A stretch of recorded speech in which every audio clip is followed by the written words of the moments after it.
Halo, selamat malam semua. Bertemu lagi di dalam channel Memulisun.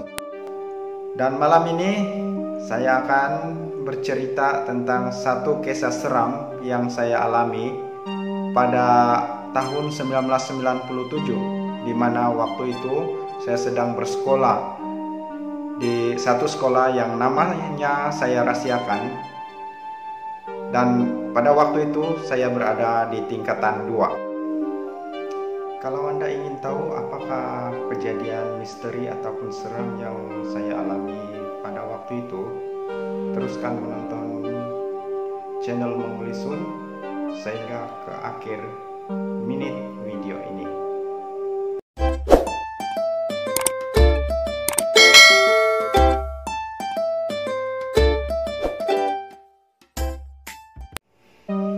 Pada jam tepat 5.30 petang pada hari kejadian, saya berjalan balik ke rumah dengan berjalan kaki dengan menolak basikal saya. Saya tetap nekat untuk berjalan balik walaupun saya tahu bahwa saya tidak membawa lampu sulu dan peralatan-peralatan untuk saya jadikan sebagai lampu pada ketika itu. Dan saya merasakan bahwa saya mempunyai cukup keberanian untuk balik pada ketika itu, memandangkan saya tidak mempunyai pilihan lain selain daripada balik. Ketika saya sampai di simpang untuk masuk ke kampung saya, sudah pun jam menunjukkan jam 7 malam dan suasana pada ketika itu sangat gelap karena bulan tidak muncul pada waktu itu. Dan seperti yang saya beritahu kepada penonton-penonton sebelum ini, bahwa saya tidak membawa lampu sulung dan saya berjalan mereda 8 malam pada waktu itu tanpa sebarang bantuan cahaya. Dengan keberanian saya pada ketika itu, saya menolak basikal saya menaiki bukit, karena di simpang tersebut saya melalui bukit kemudian menuruni bukit.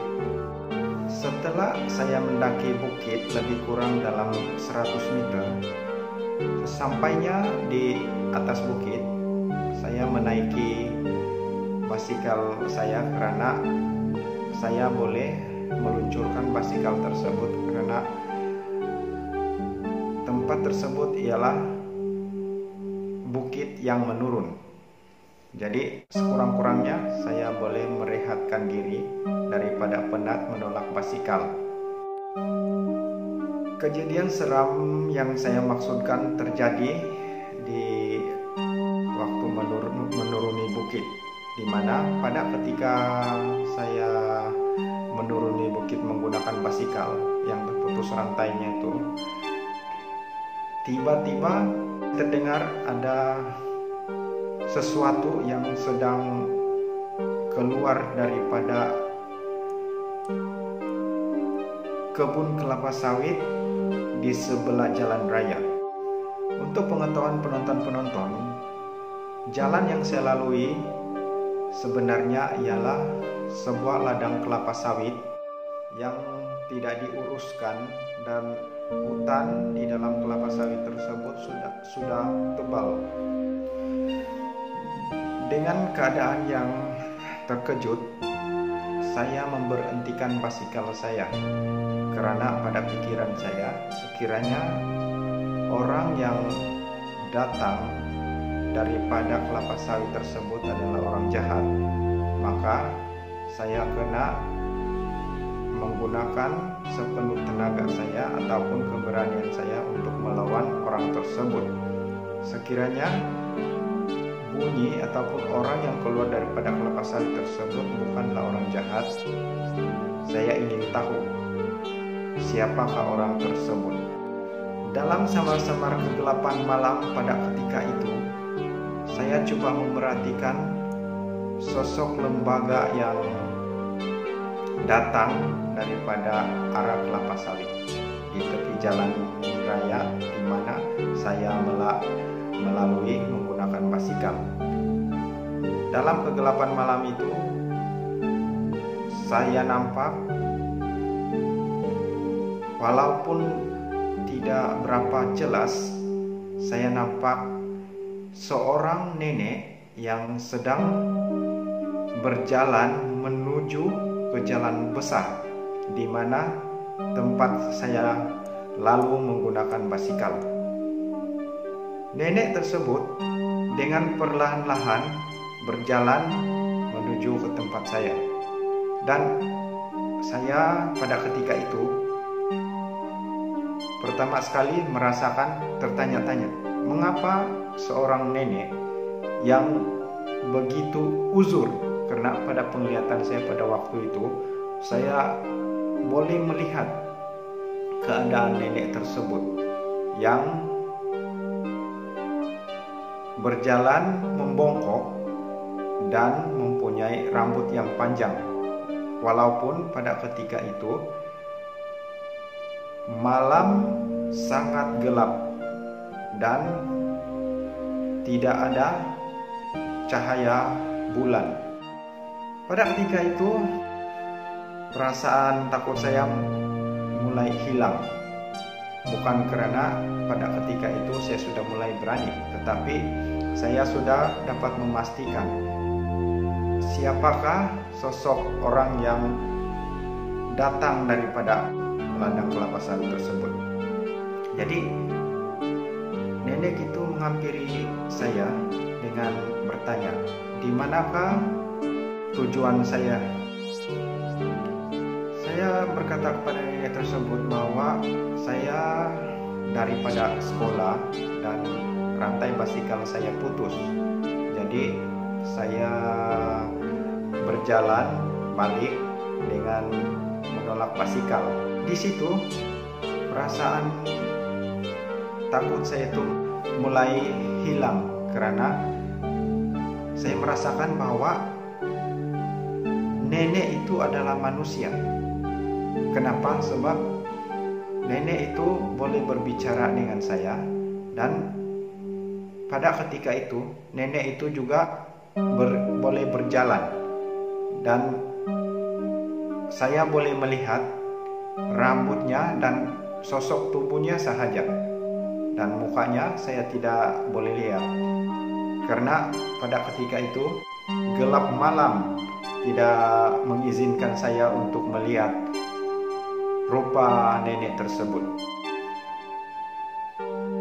Saya dan nenek tersebut mulai berjalan, dan nenek itu mulai bertanya beberapa soalan kepada saya. Seingat saya, nenek itu bertanya kepada saya soalan begini, siapakah datuk kamu? Siapa nama datuk kamu? Lebih kurang begitulah dia punya soalan kepada saya pada malam itu. Jadi saya yang masih terpinga-pinga dan masih ada perasaan seram dan rasa takut yang sedikit-sedikit mulai memberanikan diri untuk menjawab.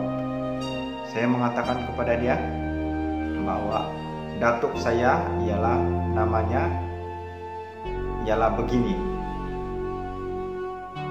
Dan yang menghairankannya ialah nenek itu menjawab bahwa dia mengenali datuk saya.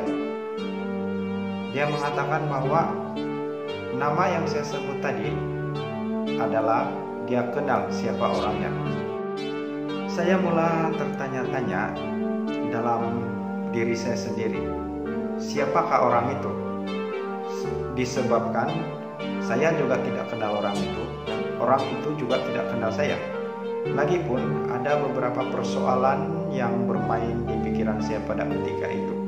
Bagaimana seorang boleh berada di kawasan semak, di kawasan kelapa sawit tanpa ada rakan atau kawan yang menemaninya, dan bagaimana seorang nenek yang begitu tua, karena tua pada tanggapan saya karena berdasarkan lentok badannya yang membongkok. Jadi di situ saya pasti bahwa orang tersebut adalah seorang nenek. Persoalan-persoalan ini tidak terjawab pada ketika itu karena ada banyak benda yang saya pikirkan. Karena nenek tersebut yang mempunyai usia sebegitu mempunyai keberanian untuk berada di kawasan ladang kelapa sawit yang tidak pernah dibersihkan. Jadi saya merasakan saya yang masih muda pada ketika itu, pada tahun 1997, yang pada ketika itu saya masih berada di tingkatan 2. Lebih kurang saya berusia dalam 16 tahun. Pun saya merasa kalau bukan terpaksa saya tidak akan balik pada malam itu. Tapi oleh karena saya merasakan bahwa ada keperluan untuk saya balik pada malam itu, maka saya terpaksa balik. Dan keterpaksaan itu adalah memberanikan saya untuk meneruskan niat saya untuk balik ke rumah. Walaupun saya merasakan bahwa ada faktor-faktor keselamatan yang saya perlu pertimbangkan sebelum mengambil keputusan untuk balik.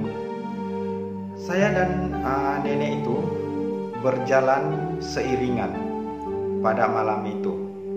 Dengan langkah yang perlahan, kami mulai bercerita. Saya mulai bertanya kepada nenek itu, kemanakah nenek itu sebenarnya hendak pergi? Dan kenapa nenek itu berada di kawasan tersebut pada jam dan waktu yang pada pikiran saya ialah tidak sesuai dan tiada kepentingan untuk nenek tersebut berada di situ. Nenek itu mengatakan bahwa dia tidak menjawab kenapa dia berada di situ dan apa tujuannya dia berada di situ. Tetapi satu soalan saya yang dia jawab ialah dia hendak menuju ke ladang kelapa sawit yang di sebelah hadapan kami, di mana di situ terdapat jalan pintas untuk menuju ke laut atau di Kampung Roso yang selalunya digunakan oleh kami untuk menuju ke laut.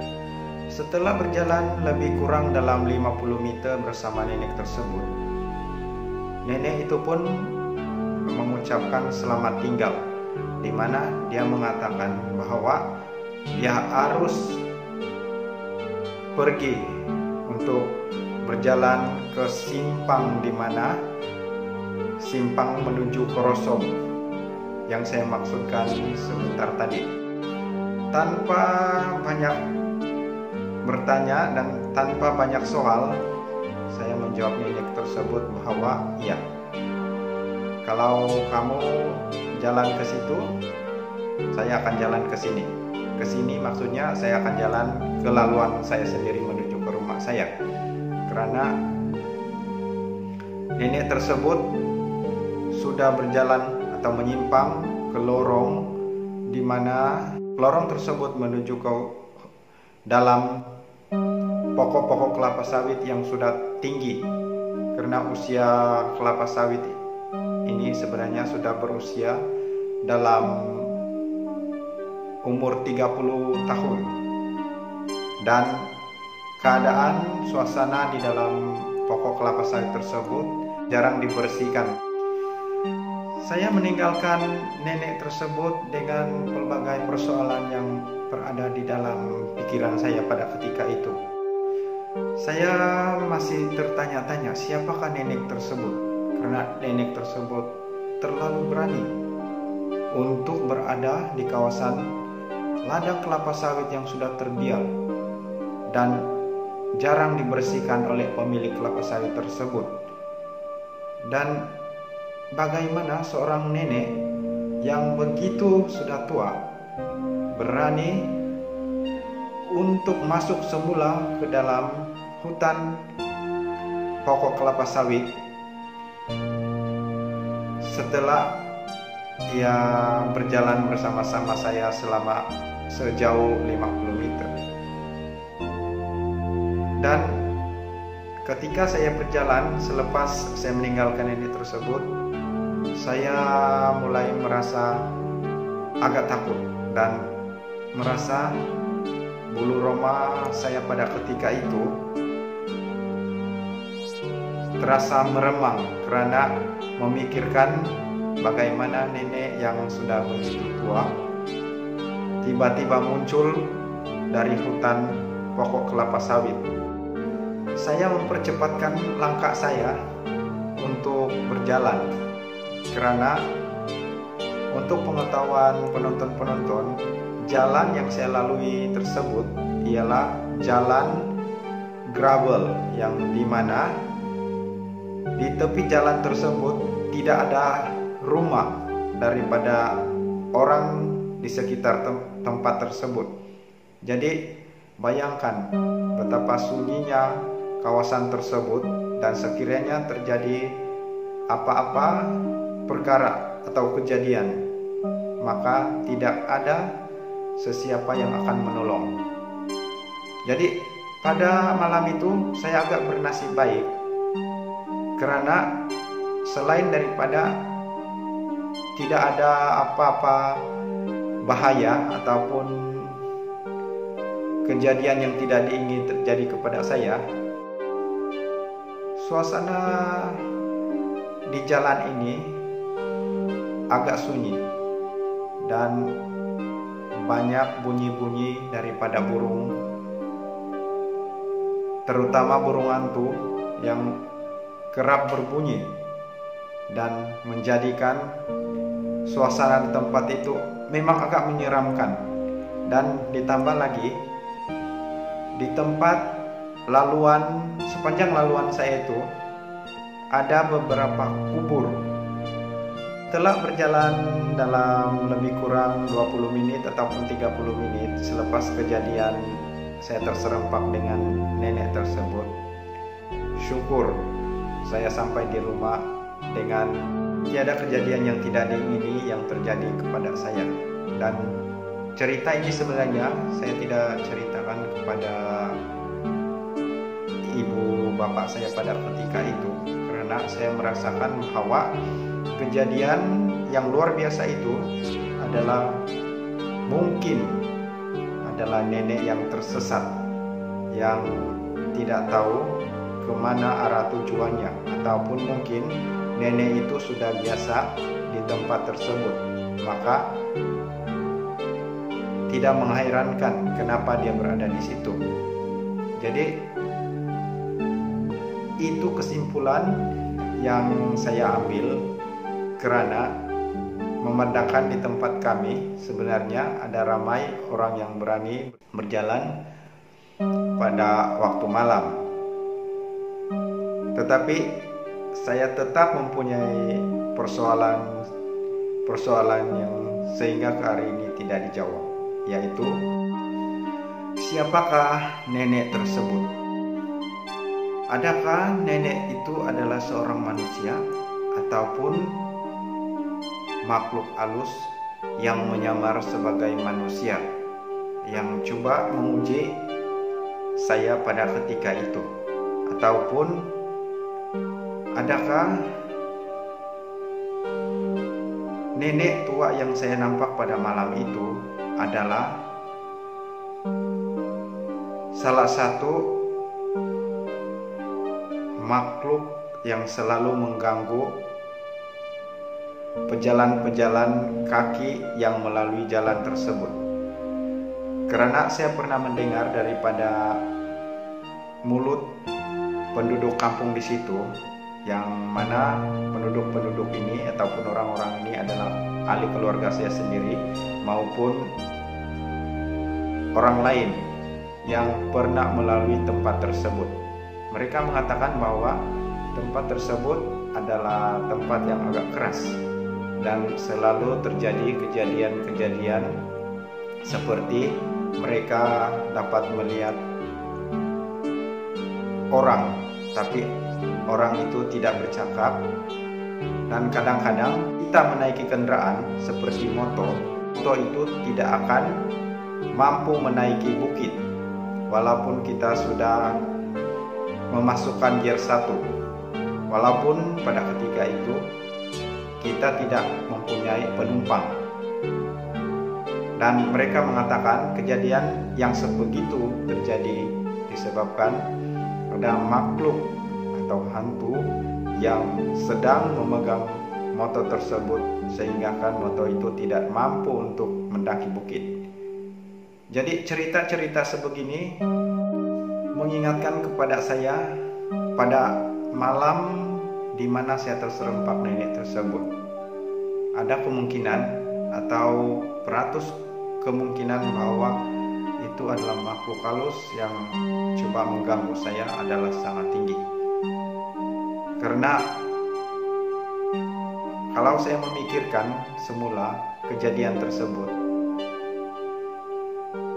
dan melalui akal sehat seorang manusia, tidak mungkin seorang nenek yang sudah berusia tersebut berani berada di kawasan ladang kelapa sawit yang sudah terbiar dengan hanya bersendirian, muncul daripada kawasan ladang kelapa sawit dan kembali juga dalam ladang kelapa sawit.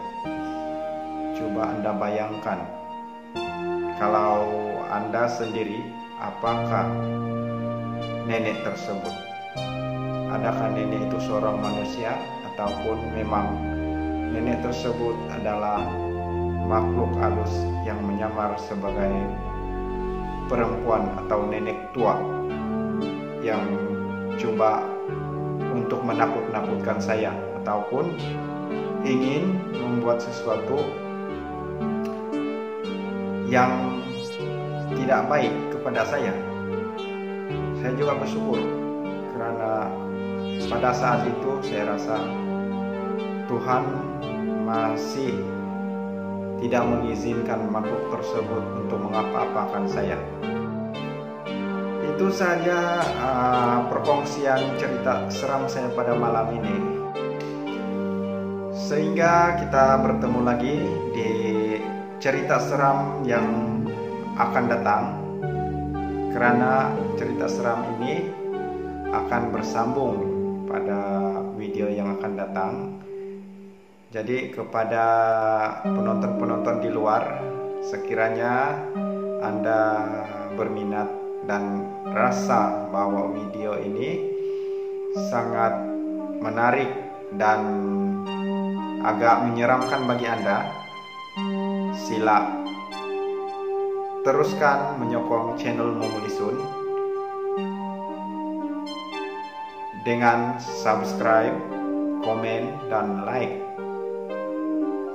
Dan kalau boleh Anda share video ini kepada rekan-rekan yang lain supaya mereka dapat mengambil iktibar, dapat berkongsi pengalaman yang serupa dengan apa yang saya alami. Sekian, kita akan bertemu lagi di channel Momulisun. Itulah itu.